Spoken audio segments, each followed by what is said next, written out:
आप देख रहे हैं श्री हरि कृपा आश्रम चैनल। संस्थापक स्वामी श्री हरि चैतन्य पुरी जी महाराज।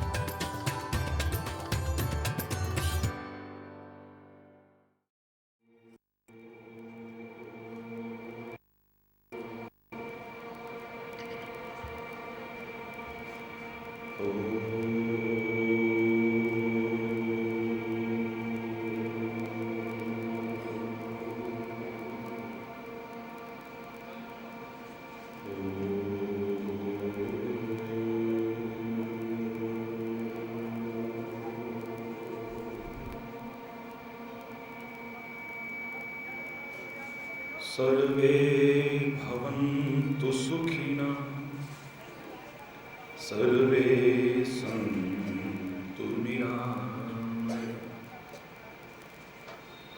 सर्वे भद्राणि पश्यन्तु मा कश्चित् दुःखभाग् भवेत्।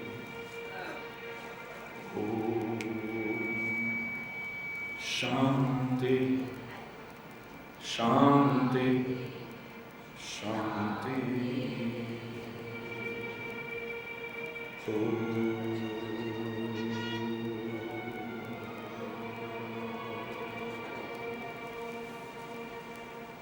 असतो मा सद्गमय, असतो तमसो मा ज्योतिर्गमय, तमस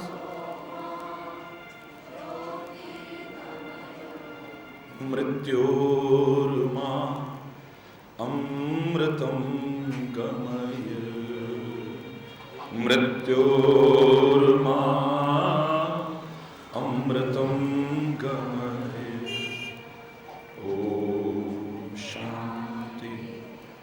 शांति शांति।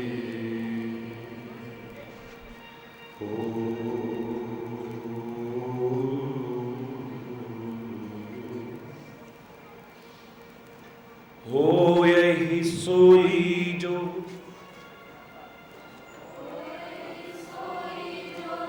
राम रचि राखा, को करी तर्क बढ़ावही शाखा,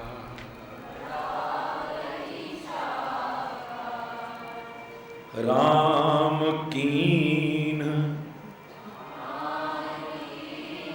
चाहई सोई होई,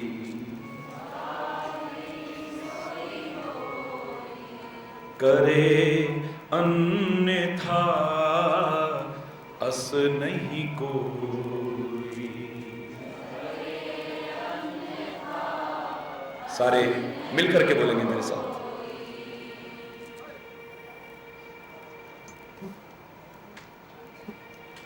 उर प्रेरक रघुवंश विभूषण,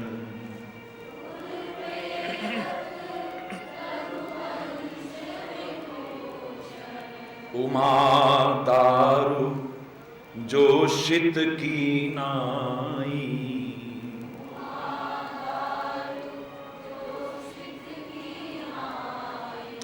सब ही नचावत राम गुसाई,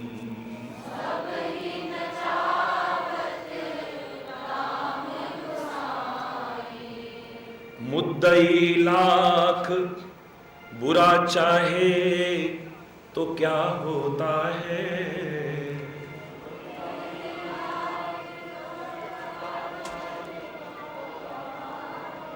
वही होता है जो मंजूर खुदा होता है, वही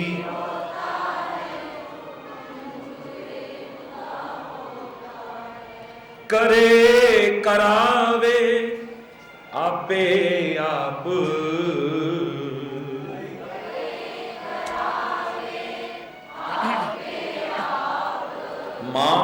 के कछु नाही हाथ।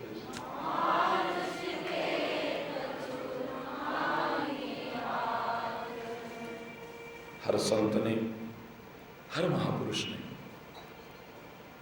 इन शब्दों को सही ठहराया है। तो हरि चैतन्य की क्या सामर्थ्य जो इनको गलत ठहराते हैं। हरि बोल। लेकिन खाली इतना ही नहीं कहा है महापुरुषों ने, कुछ और भी कहा है, कुछ और भी कहा है। हमें उसको भी नजरअंदाज नहीं करना है। उसके हर पहलू पर यदि विचार न किया तो महापुरुषों को और महापुरुषों की वाणियों को, इन वेद पुराण ग्रंथों को अधूरा समझने के कारण हम सारे लाभ से वंचित रह जाएंगे।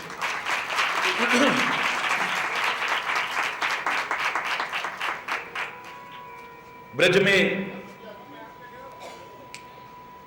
एक संत जज बाबा के नाम से मशहूर हुए हैं। हरि बोल। इस शरीर की बहुत छोटी अवस्था थी, तब दर्शन किए थे उनके। मजिस्ट्रेट थे, बाद में उन्होंने त्यागपत्र देकर के संत वेश धारण कर लिया था। कि संत मात्र वेश से नहीं, आपकी भाषा बोल रहा हूं। हरि बोल।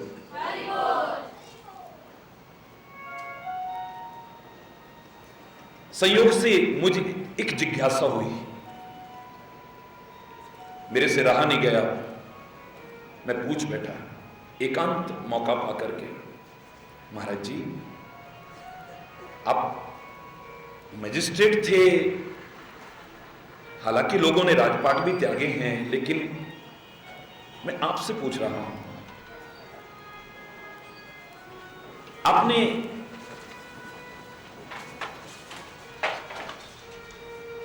ये सब कुछ क्यों त्यागा? हरि बोल।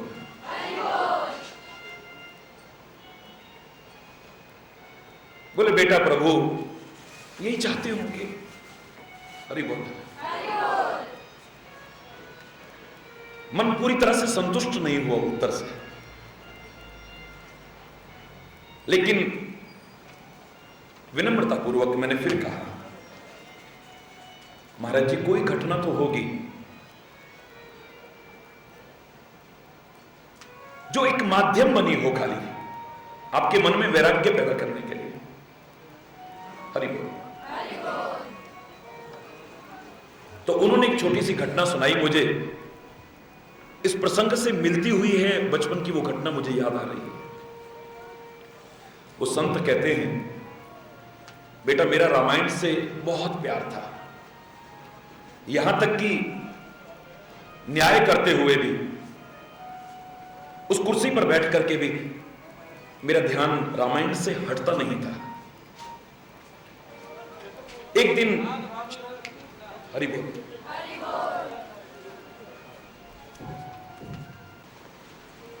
तो बेटा एक दिन मैं कुर्सी पर बैठा हुआ था न्यायालय में,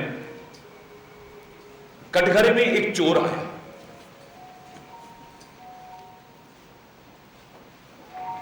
मैं एक बात कहे बिना नहीं रहूंगा। अभी राणा जी रास्ते में कह रहे थे, जब गाड़ी में लेकर के आ रहे थे, महाराज जी बड़ी गर्मी है। मैंने कहा राणा जी थोड़ी देर में देखना मौसम बिल्कुल बदल जाएगा, और वो सामने है। कि महाराज जी का चमत्कार नहीं,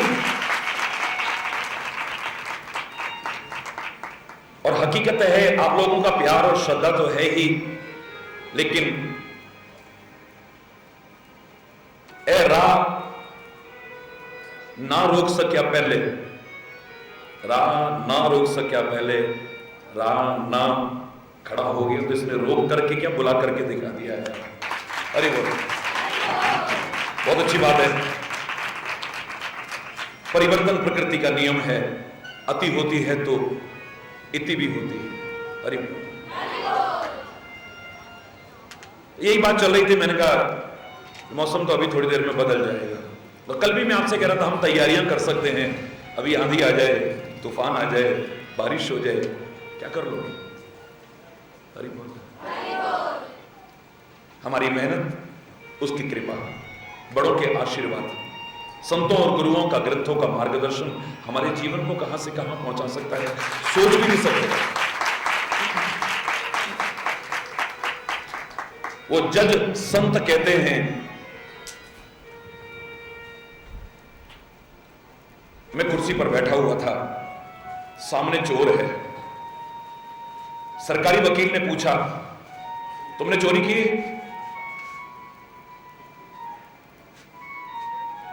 हाँ, चोरी की है। वो संत कहते हैं, मेरे मुंह से अचानक रामायण की चौपाई निकल गई जोर से। उर प्रेरक रघुवंश विभूषण, हृदय में प्रेरणा देने वाला तो वही है। मैंने माफ कर दिया, पता नहीं मुझे क्या हुआ। मैं उसके जुर्म कबूल करने के बावजूद उसे मुक्त कर बैठा। उसका दुष्परिणाम यह हुआ कि 1 महीना भी नहीं बीता, वो फिर कटघरे में खड़ा था। हरि बोल। बेटा वो 1 महीने बाद फिर कटघरे में खड़ा हुआ था। मैंने उसे पहचाना। अब वकील ने नहीं पूछा, मैंने पूछा, कहो बेटा चोरी की? वो बिल्कुल सत्यवादी हरिश्चंद्र कहता, हां जी चोरी की है। ऐसे जैसे बड़ा नेक काम करके आया। हां जी चोरी की है। चोरी क्यों की? तो उसने मेरे को मेरी सुनाई चौपाई लौटा दी। कहता, उर प्रेरक रघुवंश विभूषण, हृदय में प्रेरणा देने वाले भगवान हैं, उन्होंने प्रेरणा दी, मैंने चोरी कर ली। मजिस्ट्रेट साहब कहते हैं, बेटा रामायण की आधी चौपाई सुनी है तूने, अभी पूरी रामायण न पढ़ी न सुनी। जिस रामायण में लिखा है उर प्रेरक रघुवंश विभूषण, उसी रामायण में अंत में लिखा है कि जो नहीं दंड करो खल तोरा, भ्रष्ट हो श्रुति मार्ग मोरा। अरे मूर्ख, अगर तुझे दंड न दिया तो मेरा वेद मार्ग ही भ्रष्ट हो जाएगा, हर कोई अन्याय करने लगेगा, हर कोई अधर्म करने लगेगा। कागभूषुंडी ने जब अपने गुरु का निरादर किया, उस समय भगवान शिव ने यह कहा था कि अगर तुझे दंड न दिया, ऐसे तो हर कोई करने लगेगा फिर। हरि बोल। अधूरा मत जानो, अधूरा मत पढ़ो। यहां भी हमें पूरा जानने की कोशिश करनी है। ये पंक्तियां बहुत अच्छी हैं, इनके महत्व को कम नहीं करना है, लेकिन यह सोचना है कि यह बोलने का अधिकार किसको है और कब बोलने का अधिकार है। जिसका मन हावी हो चुका है आत्मा की आवाज पर, और इतना हावी हो चुका है कि उसे अपनी आत्मा की आवाज अंदर से है लेकिन सुनाई नहीं देती। किसी महात्मा की आवाज पर वो ध्यान नहीं देता है। परमात्मा की आवाज तो उसने क्या सुननी थी? वेद पुराण, गुरु ग्रंथ, कुरान, बाइबल को क्या मानना था? ऐसा व्यक्ति ये कहने का अधिकारी नहीं हो सकता है। आत्मा की आवाज आ रही है लेकिन सुनाई नहीं दे रही है, क्योंकि बहिर्मुख है आदमी। हरि बोल। बहिर्मुख है आदमी, व्यस्त है आदमी, अस्त व्यस्त है आदमी। घड़ी की टिक टिक टिक टिक टिक टिक सारा दिन मेरे कान के पास चलती है, लेकिन जब तक मैं व्यस्त रहता हूं मुझे सुनाई नहीं देती है।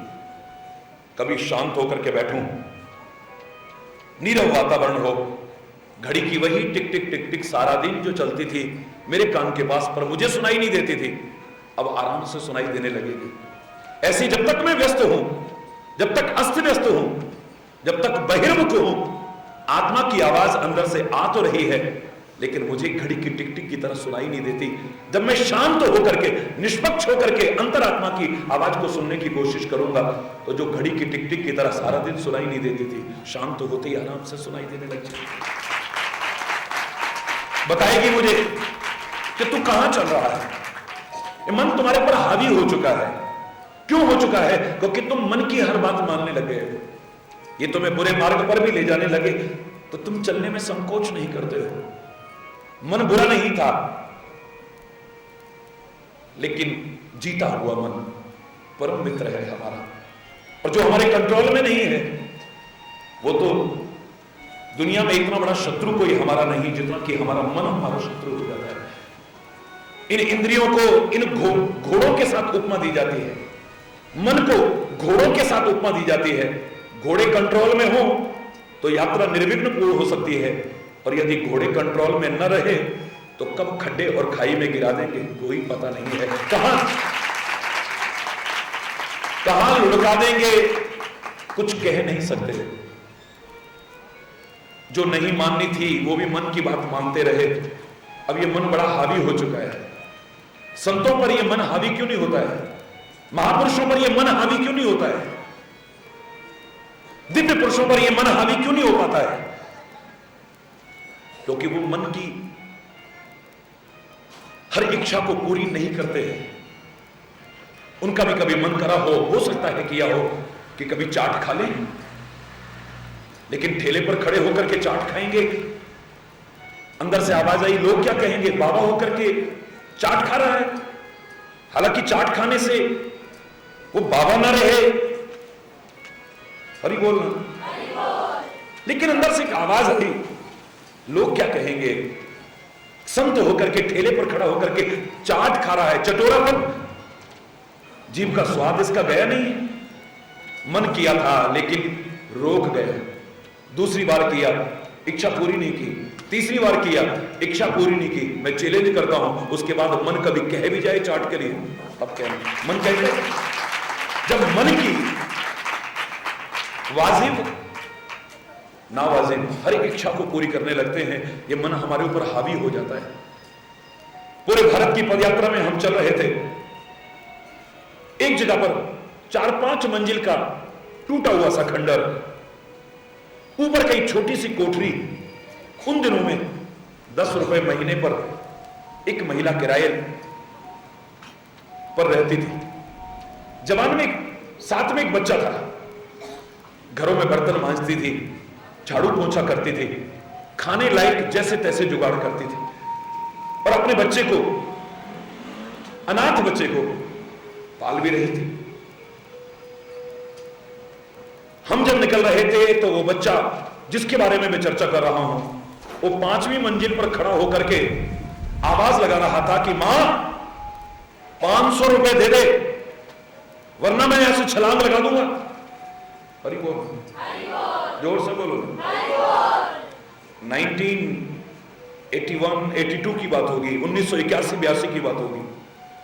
500 रुपए बहुत होते थे, और खासतौर से उस मजदूर महिला के लिए जो बेचारी खाने का जुगाड़ जैसे तैसे कर पाती थी, बहुत मुश्किल से।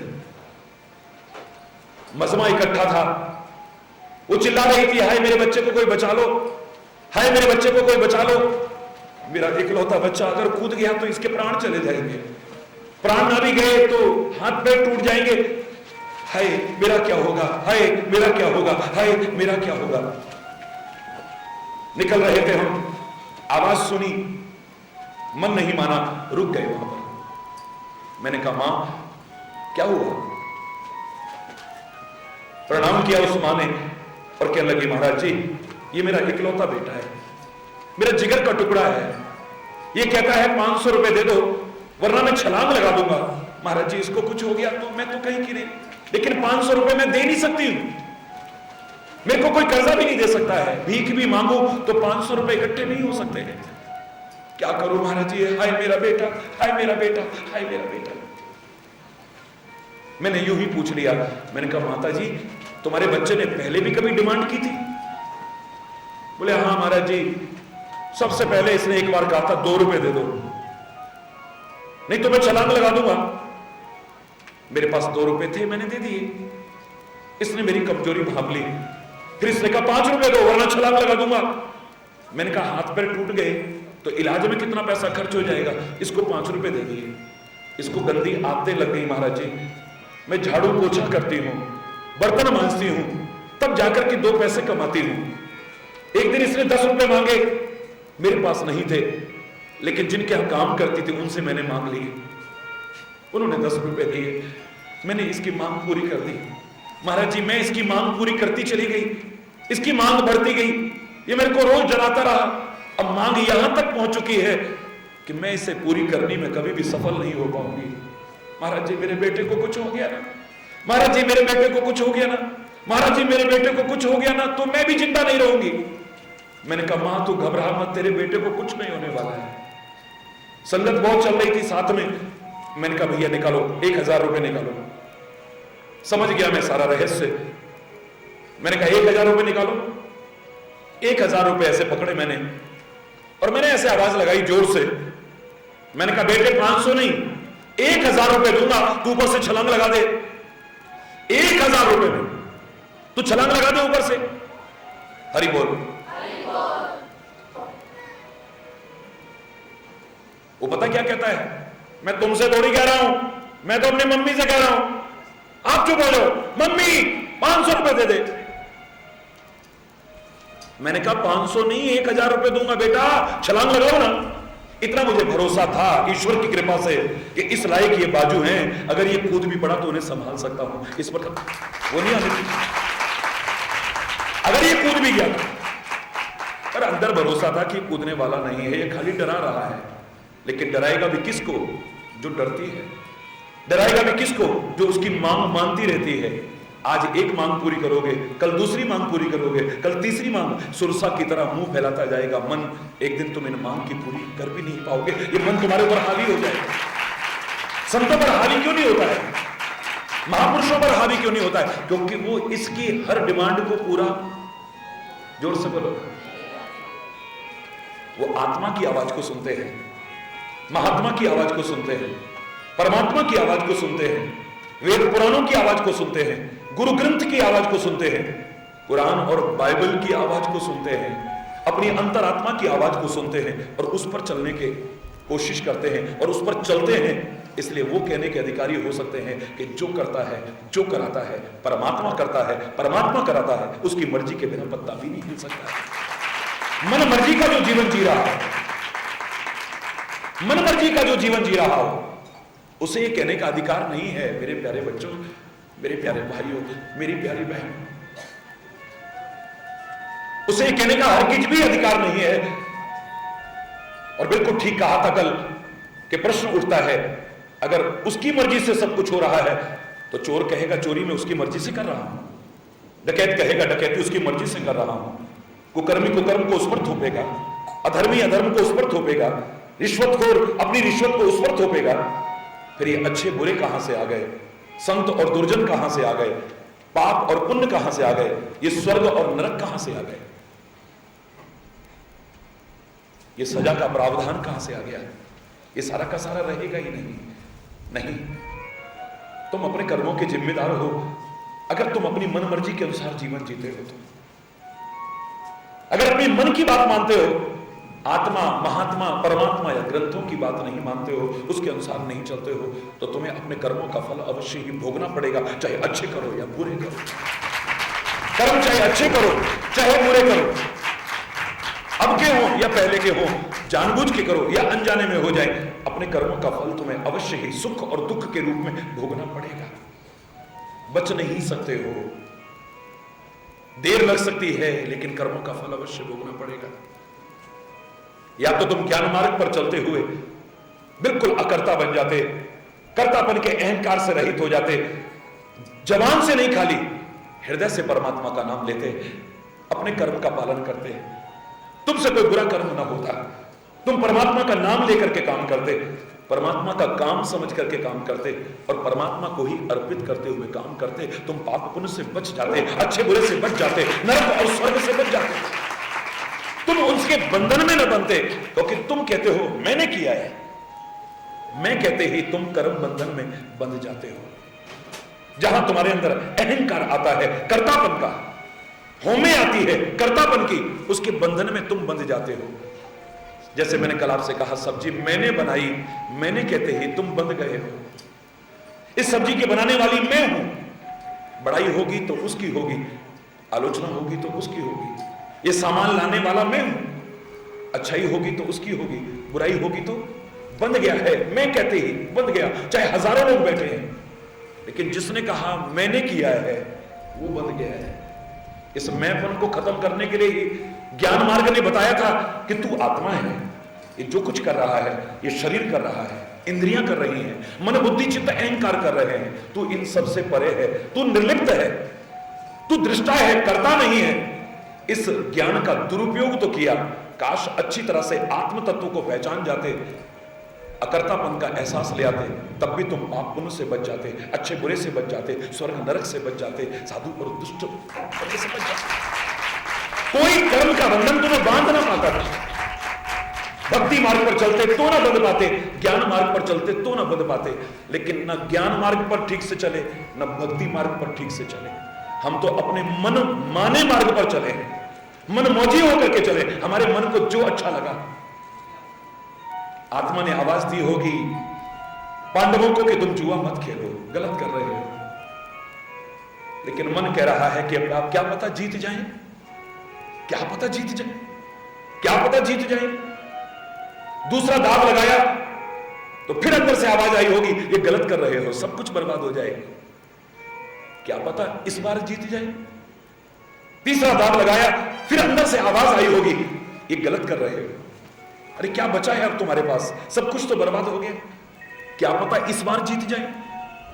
आखिर में सब कुछ लुट गया, एक बार और, एक बार और, एक बार और, मन की बात मानते मानते मानते मानते सब कुछ बर्बाद हो गया है। बची है तो ले दे करके द्रौपदी बची है। मन कहता है क्या पता इस बार जीत जाए, क्या पता इस बार जीत जाए। एक दाव और लगाते हैं, क्या है तुम्हारे पास, बोले द्रौपदी है ना हमारे पास। क्या अंदर से आवाज नहीं आई होगी ये क्या कर रहे हो। अरे युधिष्ठिर तुम्हें लोग धर्मराज मानते हैं, अरे अर्जुन तुम कृष्ण के सखा हो, अरे पांडवों तुम पांडु की पुत्र हो, ये तुम उचित कर रहे हो, बहुत अनुचित कर रहे हो, बहुत अनुचित कर रहे हो। लेकिन आत्मा की आवाज को धिक्कारा है। परमात्मा ने भी अच्छा मार्ग दिखाया होगा हमेशा, लेकिन उसको भी धिक्कारा है। ग्रंथों के शब्द भी याद आए होंगे, वेदों ने कहा है जुआ नहीं खेलना चाहिए, लेकिन उसको भी नकारा है। लेकिन अपनी मन की आवाज को सुनकर उस पर चले हैं तो सारे के सारे दोष के, सारे के सारे पाप के भागीदार वो पांडव हैं, बच नहीं सकते। उसका फल भी उन्होंने भोगा है, फल से बच नहीं सके।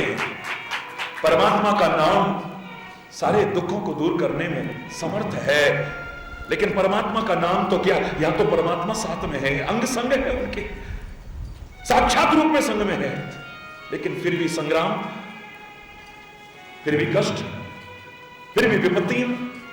क्यों क्यों मुसीबतें झेलते रहे हो, क्यों। इस विराट नगरी में आप बैठे हो, यहां पर भी उनको दुबक करके रहा, उन योद्धाओं को दुबक करके रहना पड़ा। अर्जुन जैसा महावीर, वीर नहीं महावीर योद्धा हिजड़ा बन करके सिखा रहा है, हरि बोल, ब्रह्मदत्त बन करके। कितने होनहार बच्चे पांडु के यहां पर घोड़े की लीद साफ उठा रहे हैं इसी भूमि पर। युधिष्ठिर क्या करने को मजबूर है, भीम क्या करने को मजबूर है, आखिर क्यों मजबूर है, आखिर ये नौबत क्यों आई है इनके सामने। अगर परमात्मा ही करने वाला है, उसकी मर्जी के बिना पत्ता भी नहीं हिलता है, तो इनके कर्मों का फल फिर इनको क्यों मिल रहा है। अगर इन्होंने आत्मा की आवाज मानी होती जो परमात्मा की आवाज है, अगर इन्होंने महात्माओं की बात को माना होता, अगर परमात्मा की बात को माना होता, ग्रंथों और शास्त्रों की बात को माना होता, मैं दावे से कह रहा हूं जीवन परम सुखमय होता, परम सुखमय। नाम आधार जिसके पास है उसे सुख मिल सकता है, चाहे सारी दुनिया दुखी हो जाए। नानक दुखिया सब संसार, चाहे सारी दुनिया दुखी होगी लेकिन सो सुखिया जो। नाम आधार, नाम का आधार भी सुखी करता है, लेकिन नाम का आधार तो क्या, जिसका नाम है वो परमात्मा साथ में हो, फिर भी आदमी दुख और कष्ट उठाता रहे। आखिर क्यों, आखिर क्यों। मैं नहीं कह रहा कि बुरे कर्मों के कारण ही कष्ट मिलते हैं, मैंने महापुरुषों को भी कष्ट उठाते देखा है, मैंने अवतारों को भी कष्ट उठाते देखा है। वहां पर भी एक प्रश्न उठ सकता था कि कष्ट और दुख अगर बुरे कर्मों से मिलते हैं तो इन संतों महापुरुषों ने, परमात्मा के अवतारों ने क्या बुरे कर्म करे हैं जो ये भी कष्ट उठा रहे थे। कष्ट उठाना खाली बुरे कर्मों का प्रतीक हो, मैं ऐसा कहने को तैयार नहीं। आप मूर्खतावश कह सकते हो किसी को कष्टों में देख करके, जरूर इसने बुरे कर्म करे होंगे। हरि चैतन्य एक रस्सी से सबको नहीं नाप सकता है। मेरे सामने दुख उठाने वाले, कष्ट उठाने वाले, संघर्ष में जीवन जीने वाले तीन तरह के लोग नजर आए। एक वो थे जो अपने बुरे कर्मों के कारण कष्ट उठाते हैं, चाहे उनके बुरे कर्म अब के हो, चाहे बुरे कर्म पहले के हो, चाहे जानबूझ के करें, चाहे अनजाने में करें। अनजाने में हुए कर्मों का फल भी हमें भोगना पड़ेगा। जानबूझ के किए कर्मों के बराबर। जानबूझ करके जहर पिए तभी नहीं मरेंगे, अनजाने में पिए तभी मरेंगे। अग्नि को जानबूझ के छुएंगे तभी नहीं जलेंगे, अनजाने में छू जाए तभी जलेंगे। जानबूझ करके लोहे और पारस का स्पर्श कराएं तभी सोना नहीं बनेगा, अनजाने में हो जाए तभी सोना बनेगा, जैसा कहते हैं। जानबूझ करके गुलाब के बगीचे के आगे से निकले तभी खुशबू नहीं आएगी, अनजाने में निकलेंगे तब भी आएगी। जानबूझ करके गंदगी के ढेर के आगे से निकले तभी दुर्गंध नहीं आएगी, अनजाने में निकल गए तो भी दुर्गंध का एहसास होगा हमें। कर्म चाहे जानबूझ के किए जाएं, चाहे अनजाने में, हमें उनका फल भोगना पड़ता है।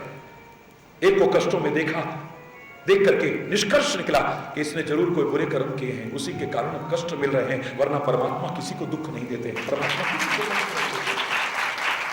परमात्मा का ये काम ही नहीं है किसी को कष्ट देना। मेरे देश के सर्वोच्च पद पर बैठा राष्ट्रपति किसको कष्ट दे सकता है? सबसे ऊंचे पद पर बैठा है, लेकिन उसको कोई अधिकार नहीं है किसी को 1 घंटे की भी सजा दे दे, 1 मिनट की भी सजा दे दे। जब वो दुख देने वाला नहीं है, वो सुख देने वाला नहीं है, तो उसका नाम लेने की फिर जरूरत क्या है? हरि बोलना। वो सजा तो नहीं दे सकता है, सजा तो नहीं दे सकता है, कष्ट तो नहीं दे सकता है, यात्रा तो नहीं दे सकता है, लेकिन जैसे सबसे ऊंचे पद पर देश में बैठा राष्ट्रपति अगर खुश हो जाए तो सजा माफ कर सकता है। ऐसे उसका नाम ले लो, अच्छा जीवन जियो, अच्छा आचरण रखो, अगर वो प्रसन्न हो गया, उसकी कृपा हो गई तो तुम्हारी सजा माफ जरूर कर सकता है, वरना सजा दे नहीं सकता है। एक व्यक्ति अपने बुरे कर्मों के कारण कष्ट उठाता है, दूसरे व्यक्ति को मैंने देखा उसने कोई बुरे कर्म नहीं किए हैं फिर भी कष्ट उठा रहा है। मेरे गुरु गोविंद सिंह जी महाराज ने कितने कष्ट उठाए हैं, उनके 9 निहालों तक को दीवारों में जिंदा चिना दिया गया है। राम ने 14 वर्ष जंगलों में कष्ट उठाए हैं, भगवान कृष्ण ने परमात्मा होकर के कितने कष्ट उठाए हैं।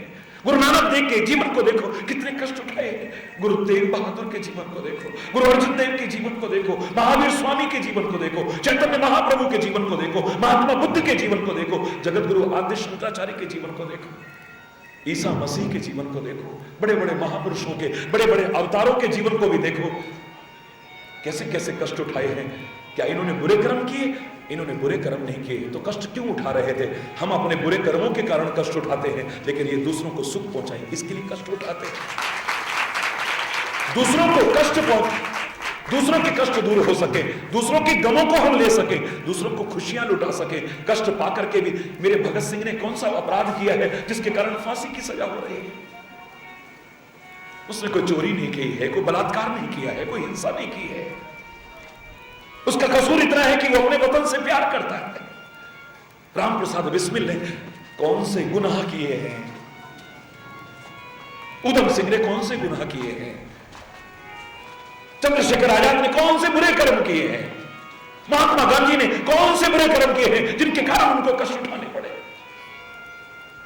इन शहीदों ने, इन महापुरुषों ने, इन अवतारों ने अपने कर्मों के कारण नहीं, तुमको कैसे सुख मिल जाए, तुम आजादी की सांस कैसे ले लो, तुम्हें सुख का सच्चा मार्ग कैसे मिल जाए, बस इसके लिए कष्ट उठाए हैं राजे। इनका जीवन तो दिए की तरह बना है। किसकी तरह? किसकी तरह? दिए की तरह बना है, जिसका नाम ही बता रहा है इसने दिया है हमेशा। क्या लिया है? क्या लिया है? तुमने इसे क्या दिया है? थोड़ा सा तेल, थोड़ी सी बत्ती? हरि बोलना और जोर से बोलो ना। तुमने क्या दिया है? और इसने बदले में देखो कितना दिया है। तिल तिल करके जलता है ये दिया। हरि बोल। तिल तिल करके जलता है ये दिया। अपने घर को भी अंधेरे में रखता है ये दिया। लोगों का मजाक भी सहन करता है ये दिया। देखो दीपक तले अंधेरा, देखो दीपक तले अंधेरा, और फिर भी दुनिया को रोशनी देता है, दुनिया को अंधकार से उबारता है, दुनिया को ठोकरों से बचाने की कोशिश करता है। ये तुमको सुख पहुंचाने के लिए कष्ट उठा रहा है। तुम्हारे घर को रोशन करने के लिए इसने अपना घर भी नहीं बसाया है। किसी चिराग का कोई मकान नहीं होता, किसी चिराग का अपना कोई मकान नहीं होता, जहां भी रखो वही रोशनी लुटाता है। जहां रखो। अपना घर नहीं बसाया, उन शहीदों की तरह, उन महापुरुषों की तरह, उन अवतारों की तरह रात दिन कष्ट उठाए हैं, तिल तिल करके जले हैं दिए की तरह। लेकिन दुनिया को रोशनी दी है, दुनिया को अंधकार से उबारा है, दुनिया को प्रकाश दिया है, दुनिया को ठोकरों से बचाने की कोशिश की है। एक को देखा है अपने बुरे कर्मों के कारण कष्ट उठाता है, लेकिन एक दूसरों को कैसे सुख मिल जाए इसके लिए कष्ट उठाने की कोशिश करता है। एक और व्यक्ति मैंने देखा है जो किसी को सुख पहुंचाने के लिए कष्ट नहीं उठा रहा है, जो अपने बुरे कर्मों के कारण भी कष्ट नहीं उठा रहा है, फिर भी कष्ट उठाते देखा है। उसने जाने अनजाने अब या पहले कभी भी कोई बुरा कर्म नहीं किया है। हरि बोल रहा, कोई बुरा कर्म नहीं किया है, दुख उठाते देखा है उसे, कष्ट उठाते देखा है उसे, मुसीबतों को झेलते देखा है उसे, परेशानियों का सामना करते देखा है उसे, लेकिन कोई बुरा कर्म नहीं। हरि बोलना, ध्यान वही एकाग्र, चूक ना जाओ एक शब्द भी। कोई बुरा कर्म नहीं किया है और इतना कोई महान जीवन भी नहीं है कि दूसरों को सुख पहुंचाने के लिए कष्ट उठा रहा हो, लेकिन उसको कष्ट उठाते देखा। जब उसका विश्लेषण किया तो मुझे नजर आया वो तीसरी तरह का व्यक्ति वो कष्ट उठा रहा है जो अपने व्यक्तित्व का निर्माण करना चाहता है, कुछ बनना चाहता है, कुछ पाना चाहता है, कोई मुकाम हासिल करना चाहता है, वो भी कष्ट उठाता है। जिसके लिए एक शायर ने भी कहा था, मिटा दे अपनी हस्ती को अगर कुछ मर्तबा चाहे, मिटा दे अपनी हस्ती को अगर कुछ मर्तबा चाहे, कि दाना खाक में मिलकर गुलो गुलजार होता है। कितने कष्ट उठाता है जो अपने जीवन को कुछ बनाना चाहता है, कुछ पाना चाहता है, महानता के शिखर को छूना चाहता है, जो एक मुकाम हासिल करना चाहता है, बिना कष्ट उठाए नहीं बन जाता है। मेरे प्यारे बच्चों, तीन तरह के लोग, एक अपने बुरे कर्मों से कष्ट उठाता है, दूसरा दूसरों को सुख पहुंचाने के लिए कष्ट उठाता है, एक कुछ बनने के लिए, कुछ पाने के लिए, कहीं पहुंचने के लिए कष्ट उठाता है। बच्चों से कहते हो ना, बेटा आज कष्ट उठा लोगे तो कल मौज करोगे, और आज अगर मस्ती मारोगे ना तो कल तुम्हारा कैसा होगा, उसके लिए हम कुछ नहीं कहते हैं। कल तुम कुछ बन पाओगे नहीं बन पाओगे, हम कुछ नहीं कहते हैं। कुछ बनने के लिए तुम्हें कुछ खोना पड़ेगा, कुछ पाने के लिए कुछ कष्ट उठाना पड़ेगा, किसी मुकाम को हासिल करने के लिए भी कुछ कष्ट उठाना पड़ेगा।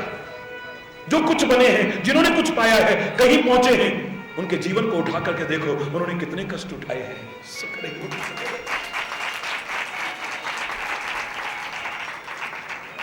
आज हम बड़ा कहते हैं उसे, नाम सुना होगा आपने बड़ा, यहां पल्ला कहते हैं।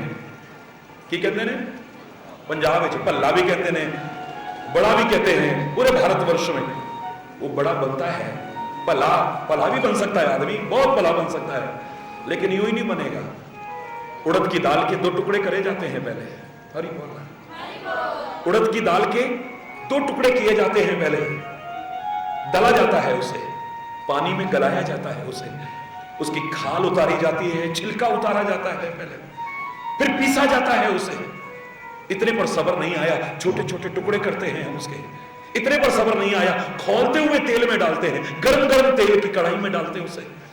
इतने पर सब्र नहीं आया, बीच में छेद कर देते हैं, तब जाकर के बड़ा बनता है, तब जाकर के भला बनता है। लेकिन महानता की बात यह है, जब कोई बन जाता है वो अपने आप को महान नहीं समझता है, अपने आप को बड़ा नहीं समझता है, अपने आप को भला नहीं समझता है। दही संपर्क में आता है तो कहता है दही बड़ा, सोंठ बड़ा, कांजी बड़ा, दही बल्ला, सोंठ बल्ला, फलाना बल्ला, ढिकाना भल्ला, फलाना बड़ा, लेकिन मैं बड़ा हूं वो कभी नहीं बनता। कष्ट पाकर के बड़ा बनता है, लेकिन अपने आप को बड़ा, हरि बोल, अपने आप को बड़ा समझता नहीं है। जो अपने आप को बड़ा समझ लेता है वो बड़ा नहीं है। लोग कहेंगे महानता के काम करने के बाद, गुरु गोविंद सिंह जी महाराज आप तो परमात्मा हो, लेकिन मेरा वो महापुरुष नहीं कहेगा, वो कहेगा मैं हूं परम पुरुष को दास, देखना आयो जगत तमाशा, मैं महान नहीं हूं, मैं बड़ा नहीं हूं। कितने कष्ट उठाए हैं तब बड़े बने हैं, तब महान बने हैं। तब आज हम इनकी पूजा करते हैं, तब इनका सुमिरन करते हैं, आज तब इनके आगे मत्था टेकते हैं हम। संगमरमर की खान से 2 पत्थर निकले थे, संगमरमर की खान से 2 पत्थर निकले, एक साथ निकले, पर एक मंदिर के दरवाजे पर लगाया गया, एक की मूर्ति बनाई गई। हरि बोल, जोर से बोलो। एक पर लोग जूते उतार के जा रहे हैं, अपने पैरों से रोंदते हुए जा रहे हैं, दूसरे के आगे जाके मत्था टेक रहे हैं, या अगर मूर्ति पूजा ना भी करते हो तो ड्राइंग रूम में सजा करके रख रहे हैं। हरि बोल। या जहां गुरु ग्रंथ साहब की भीड़ रखी है, उसका सुंदर सिंहासन बना है, उसको लोग मत्था टेक रहे हैं। उसी संगमरमर की खान से निकले हुए 2 पत्थर, एक पर लोग पैर रखते हैं, पैरों से रोंदते हुए जाते हैं, जूते चप्पल उतार करके जाते हैं, और दूसरे के आगे मत्था टेकते हैं, उसकी पूजा करते हैं। क्यों? क्यों? क्या फर्क है? तुम किस्मत का रोना रोओगे, हरि चैतन्य नहीं रोएगा। हरि चैतन्य नहीं कहेगा कि तुमकी भाग्य में ऐसा होगा, बिल्कुल नहीं। भाग्य का निर्माता है मानव, तू है, परमात्मा ने तेरा भाग्य नहीं बनाया। कैसे पहुंचा है वहां तक? आज वो इस लायक कैसे बना है?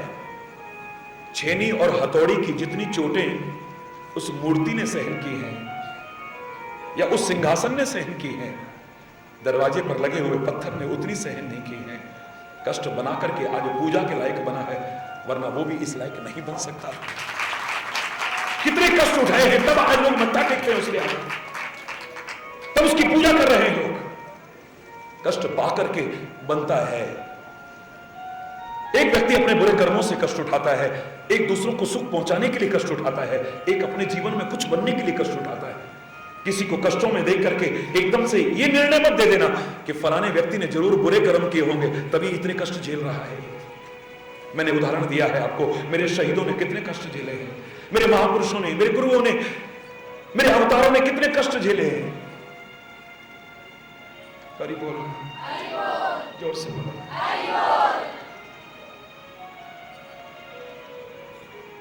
हिमालय की चोटी पर जो पहुंचना चाहता है, एवरेस्ट की चोटी पर जो पहुंचना चाहता है, कितने कष्ट उठाता है जानते हो? दुनिया में नाम आज उसका है, लेकिन कितने कष्ट उठाए उसने। कोई बुरे कर्मों के कारण नहीं, दुनिया को सुख पहुंचाने के लिए नहीं, लेकिन तीसरे वाला है ये कुछ अपना नाम करना चाहता है, उसको एक सेल्फ सेटिस्फेक्शन मिलेगा, आत्मसंतुष्टि मिलेगी, उसे कुछ बनना चाहता है, कहीं पहुंचना चाहता है। वो घर की तरह बिस्तर नहीं मिलता है वहां पे, घर की तरह गर्म भोजन नहीं मिलता है उसे वहां पर, घर की तरह सुख सुविधाएं नहीं मिलती है वहां पर, बल्कि जब कदम कदम पर कितनी मुसीबतें हैं, कितने झंझट हैं, कितने संकट हैं। कब कोई चट्टान खिसक जाए कोई पता नहीं है, कब तूफान आ जाए कोई पता नहीं है, कब पैर फिसल जाए और खाई में गिर जाए कोई पता नहीं है। मौत का साया तक कदम कदम पर मंडराता है, सांस तक लेना मुश्किल, ऑक्सीजन का मास्क लगा करके कितने कष्ट उठा रहा है। लेकिन जब वो हिमालय की चोटी पर पहुंचता है, अपने पैरों से रोनता है, वहां पर झंडा गाड़ता है, उसे क्या मिला है ये वही जान सकता है, इसे तुम नहीं जान सकते। ये तो कुछ करके पता चलेगा, करके पता चलेगा कि ऐसा करके क्या मिलता है, ऐसा करके क्या मिलता है, ऐसा करके क्या मिलता है। इन महापुरुषों ने इतने कष्ट में काहे को उठाए। मूर्ख आदमी तो उनका दिमाग खराब कहेगा, काहे के लिए कष्ट उठाते थे, पागल थे। अरे चैन से खुद भी जीते, अपने परिवार को भी जीने देते, अपने नौनिहालों को दीवार में जिंदा चढ़वा दिया। मूर्ख लोग तो ये भी कह दे तो कोई मुश्किल बात नहीं है। अपने साथियों को भी मुश्किलों में डाला, अपने परिवार को मुश्किलों में डाला, वो नहीं समझेंगे। वतन के लिए, इस धर्म के लिए, इस संस्कृति के लिए कुर्बान होने में क्या मिलता है, ये तो वो शहीद जान सकते हैं, वो महापुरुष जान सकते हैं, तुम नहीं जान सकते। पतंगे को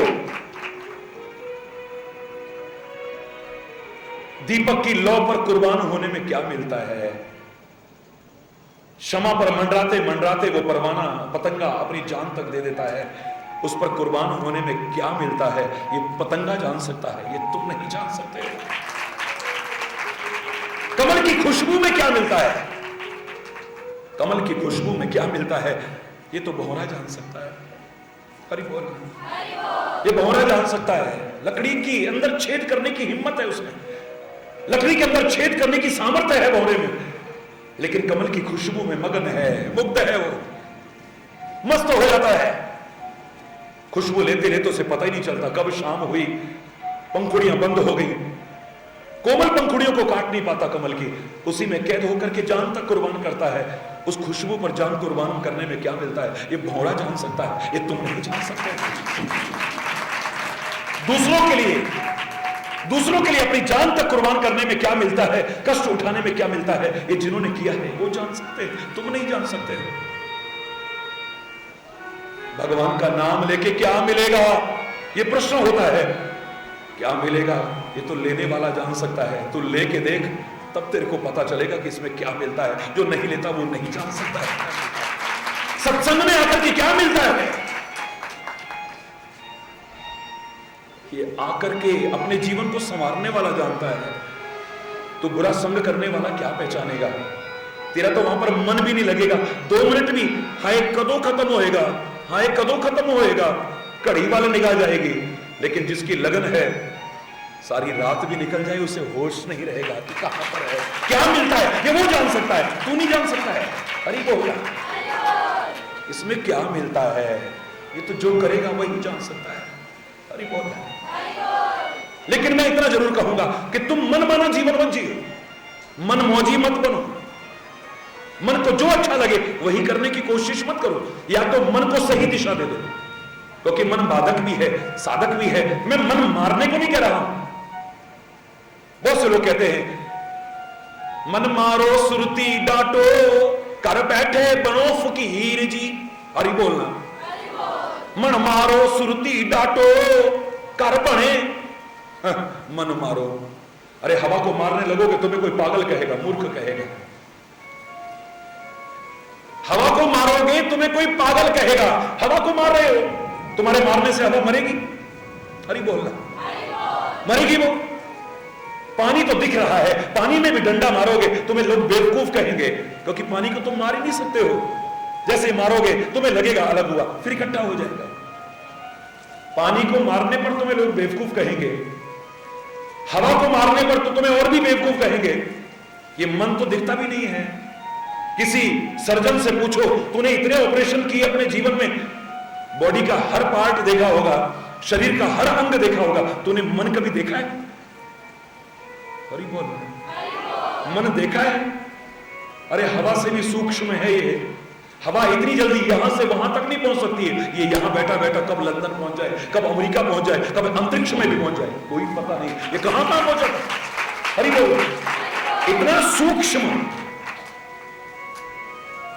फिर इसी पंजाब में दूसरा भजन मैंने सुना था, फिर वो गाना पड़ेगा, मारे या मन मर्दान। हरि बोल। पहले कहते थे मारो मन मारो सुरती डांटो, कर बैठे बनो फकीर जी। मूर्खता करोगे, मन मरेगा ही नहीं तुम्हारे मारने से। मारते मारते तुम मर जाओगे, लेकिन ये मन नहीं मरने वाला है।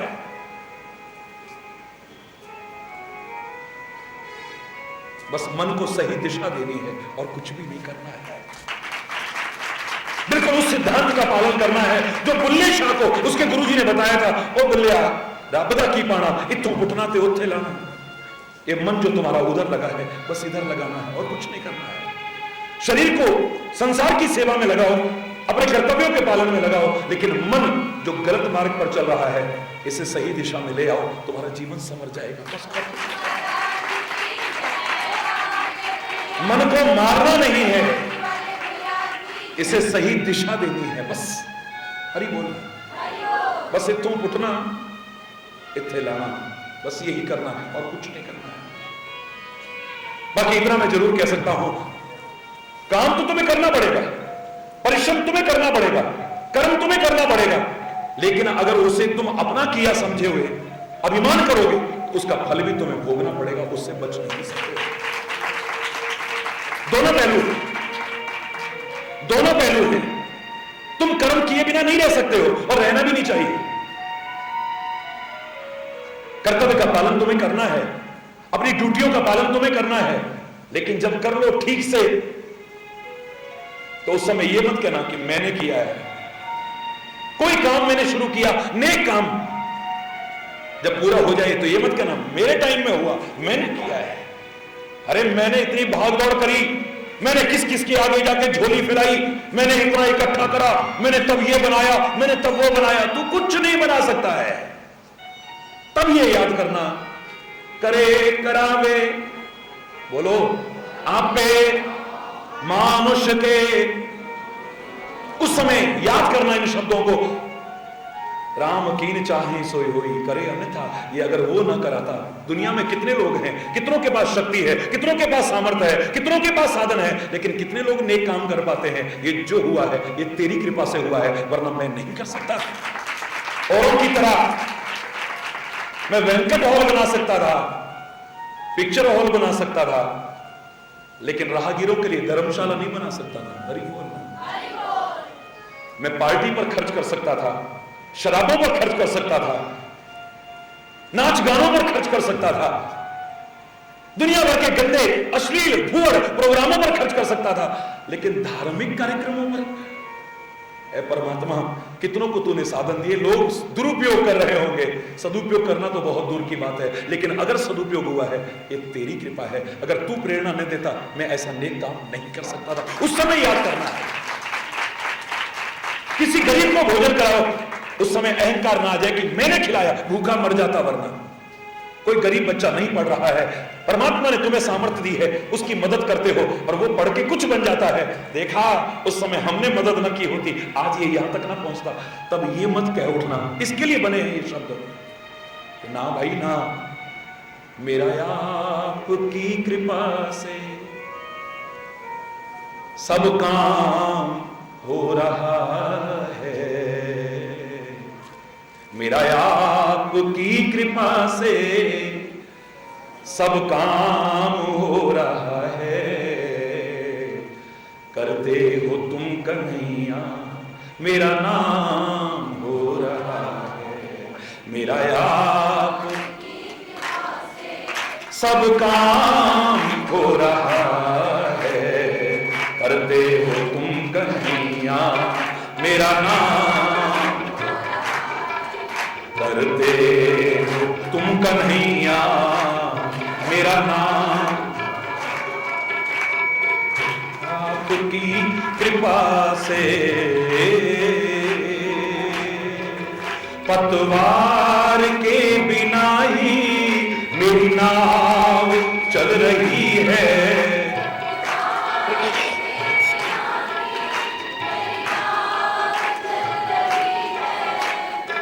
तूफान में भी देखो ये जोत जल रही है, ये जोत अपनी कृपा के जल से मुझको भिगो रहा है, अपनी कृपा के जल से मुझको भिगो रहा है। करते हो तुम कन्हैया, मेरा नाम, करते हो तुम कन्हैया, मेरा नाम हो रहा है। मेरा आपकी कृपा से सब काम हो रहा है। करते हो मेरा नाम, तेरे छत्र के भरोसे संसार चल रहा है, संसार सीपी में जैसे मोती सदियों से पल रहा है, सीपी में जैसे मोती सदियों से पल रहा है। तेरे समान दाता दुनिया में और कहाँ है, तेरे समान दाता दुनिया में। करते हो तुम कन्हैया, मेरा नाम हो रहा है, मेरा यार सब काम हो रहा है। करते हो तुम,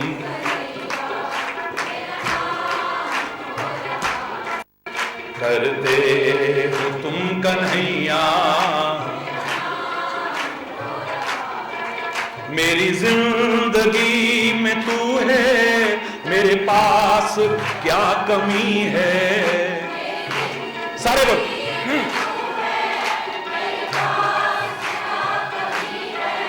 खुशियों के आंसुओं से मेरी आंख में नमी है, खुशियों के मेरी आंख में।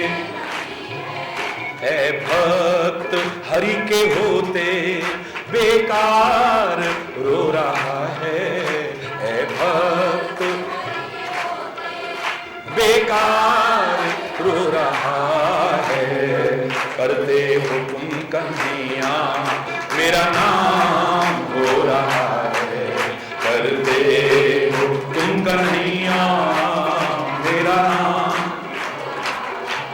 मेरा आपकी कृपा से सब काम हो रहा है।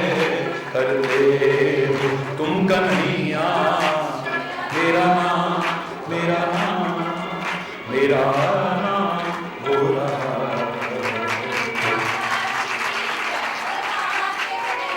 जब कुछ अच्छा हो जाए, जब कुछ अच्छा हमसे हो जाए, हम क्या करेंगे? कुछ उपलब्धि हो तो हम कहेंगे हमने कराई, हमने करा। अच्छाइयों का जिक्र हो तो हमने कराई। हरि बोल, जोर से बोलो ना, और जोर से बोलो। हरि बोल।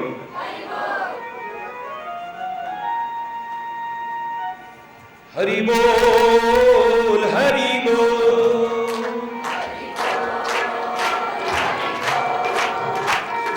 हरि बोल,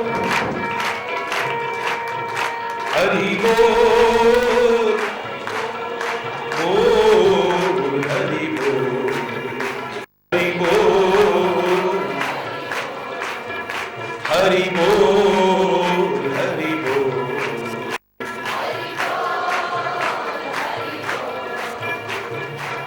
हरि बोल। जब कभी कुछ अच्छा हो जाए, जब कोई सत्कार्य हो जाए, जब कोई परोपकार हो जाए, जब कोई महान काम हो जाए, उस समय जरूरत है इन शब्दों की। मैं कौन होता हूं, मैं कौन हूं, मैं नहीं कर सकता हूं। उसकी मर्जी के बिना तो एक पत्ता भी नहीं हिल सकता है। अगर उसकी मर्जी न होती, कि उसकी कृपा है कि उसने मुझे माध्यम बनाया है, समाज में एक नेक काम मुझसे करवाया है। ए परमात्मा तेरे को बार बार धन्यवाद, ए परमात्मा बार बार तेरे को धन्यवाद, ए परमात्मा बार बार तेरे को धन्यवाद। ये तेरी कृपा से हो रहा है, मेरा तो खाली नाम हो रहा है बस। करते हो तुम कन्हैया, मेरा तो नाम हो रहा है खाली। उस समय हौमे ना आ जाए कहीं, अहंकार ना आ जाए कहीं। ये कहने का अधिकार खाली इस समय है, या जो आत्मा महात्मा और परमात्मा के मत के अनुसार चलते उनको है। मैं तो इससे आगे बढ़कर के एक बात कहूंगा, क्रांतिकारी विचार की जरूरत है आज। लकीर के फकीर बनकर के खाली उतने तक सीमित रहने की आवश्यकता नहीं है। हमारे महापुरुषों ने समय के अनुसार जिस चीज की आवश्यकता है उसको समाज के सामने उजागर करने की कोशिश की है। अगर किसी समय नारी की दुर्दशा थी, मरने के बाद वो सती हो जाती थी, होती होगी, आज जरूरत नहीं है, आज जरूरत नहीं है। अगर कहे कि शास्त्र में लिखा है, मैं कहूंगा हटा दो उसे। आज पति के साथ जल करके खाक होने वाली सती हो, परिभाषा करने की जरूरत नहीं है। जो अपने सतीत्व की रक्षा करे वो सती है, आज वो परिभाषा करने की जरूरत है। आज नारी किस क्षेत्र में बढ़ रही है, आज इस परिभाषा की आवश्यकता नहीं है। जहां संशोधन की जरूरत पड़े संशोधन करो, वहां पर जहां परिवर्तन की आवश्यकता पड़े लोग अर्थ के अर्थ करते शास्त्र के। अगर समाज को सही दिशा निर्देशन देने के लिए हमें संशोधन पड़े, हमें पीछे नहीं हटना है, वहां खाली बाजी नहीं करना है। वहां पर देवी माता के आगे पशुओं को मार मार के चढ़ाने वालों, अगर तुम तर्क भी देते हो, मैंने पढ़ा है लेकिन तुम तर्क दो कि फलानी जगह लिखा है, लिखा होगा, परिभाषा बदल दो। बदल दो परिभाषा को। परमात्मा खुश होगा पशुओं को मार करके नहीं। ऐ मानव, तेरे अंदर जो पशुता आ गई है उसको मार करके परमात्मा खुश होगा। तेरे अंदर जो पशुओं जैसा आचरण है, हरि बोल।